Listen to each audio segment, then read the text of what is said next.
Assalamualaikum warahmatullahi wabarakatuh. Perkenalkan, nama saya Rahmani Fikria dengan NIM J04122118. Hari ini saya melakukan wawancara terkait pengalaman mencari kerja dengan bimbingan nyata dengan Kak Raihan dari alumni 56. Silakan perkenalan. Perkenalkan, nama saya Raihan Ismat Sudianto. Saya alumni dari D3 Analisis Kimia jurusan 56. Aku tuh mau bertanya sebenarnya terkait dunia pekerjaan. Kan seleksi masuk di dunia kerjaan itu seperti apa sekarang? Bagaimana sih tantangan dalam seleksi masuk di dunia pekerjaan itu?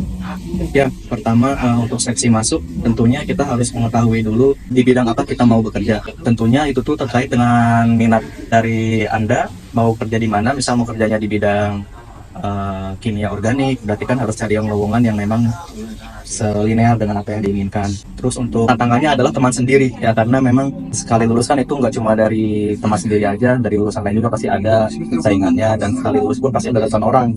Makanya kita juga harus bisa pintar-pintar bikin CV, pintar-pintar bikin isi CV itu semenarik mungkin, berbobot mungkin gitu.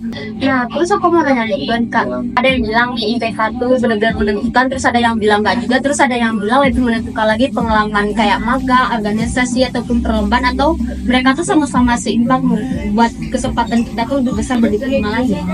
Oke, untuk menjawab hal itu tentu jawabannya tidak menentu ya, karena setiap PT itu masing-masing HRD-nya melihat dengan cara pandang yang berbeda.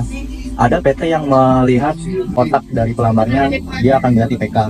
Ada PT yang melihat dari cara pengalamannya dalam handle sesuatu, dia akan melihat dari organisasi apa yang diikuti. Di pekerjaan, jujur IPK itu nomor 2. Yang pertama harus kalian fokuskan itu ya organisasi, karena memang di pekerjaan akan bertemu dengan hal-hal yang tidak menentu. Jadi cara kalian dalam menghadapi hal tersebut itu pasti latihannya diorganisasikan.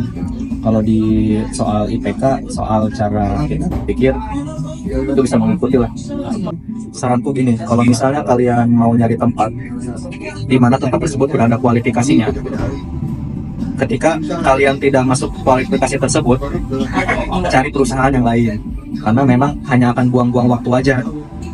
Kamu udah tahu kamu nggak lolos kualifikasinya, tapi kamu tetap masukin ke sana, ya udah kepotong di awal, udah ketahan di awal. Jadi mending cari kualifikasi yang memang bisa menerima apa yang kamu punya gitu. Nah, kalaupun kamu misalnya kurang di IPK, berarti kan kamu harus bisa lebih di hal lain. Makanya harus ikut organisasi, harus banyak kegiatan, harus punya soft skill yang lain selain IPK. Misalnya lebih menonjolkan skill komunikasi atau lebih menonjolkan skill seperti Microsoft Excel, Microsoft Word gitu. Jadi ketika ada kekurangan harus ada kelebihan yang menutupi gitu. Nah, jadi kan sebenarnya tuh kalau kita melihat dari yang awalnya kita dari sistemnya, apa dulu kalau kita mau kuliah misalnya di perbidang komputeran gitu, admin.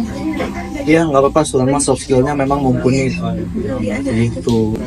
Nah, sama pertanyaan terakhir nih Kak, kan kalau kita udah masuk ke dunia kerja itu kan kita tingkat kesibukannya itu benar-benar berbeda ya dari yang biasanya kita di kampus. Nah, itu bagaimana sih kita tuh supaya selalu upgrade dengan perkembangan zaman juga semakin.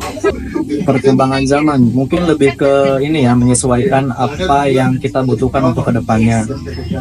Tentunya kalau kalian pengen upgrade diri, kalian tuh harus tahu apa yang ingin kalian upgrade.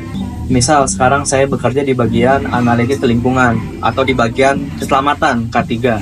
Berarti cara untuk mengupgrade dirinya yaitu dengan mengikuti pelatihan-pelatihan atau sertifikasi yang berhubungan dengan K3. Agar kalau misalnya saya keluar dari PT ini, ketika saya ingin masuk ke PT yang lain dengan bidang yang sama, saya membawa pengalaman, saya membawa skill yang bisa dibuktikan dengan sertifikasi. Misalnya analisis kimia itu lebih dapat feel-nya itu di bidang industri. Nah, ketika kalian bekerja atau magang di bidang industri, tentunya diri itu dipaksa bisa lebih gitu. Yang jelas gini sih, kalau kalian dapat situasi yang menurut kalian tidak menguntungkan, itu nggak selamanya benar tidak menguntungkan. Bisa jadi sekarang kalian kesusahan, ke depannya ketika kalian menemukan hal yang sama, itu bakal sangat berguna gitu. Kalian udah tahu gimana caranya buat nge-handle semua itu. Mungkin segitu aja Kak, sama misalnya kalau ada yang pengen ditanya-tanyain itu hubunginya ke IG aja. Oke. Sekian wawancara dengan alumni Kak Raihan dari alumni 56. Assalamualaikum warahmatullahi wabarakatuh.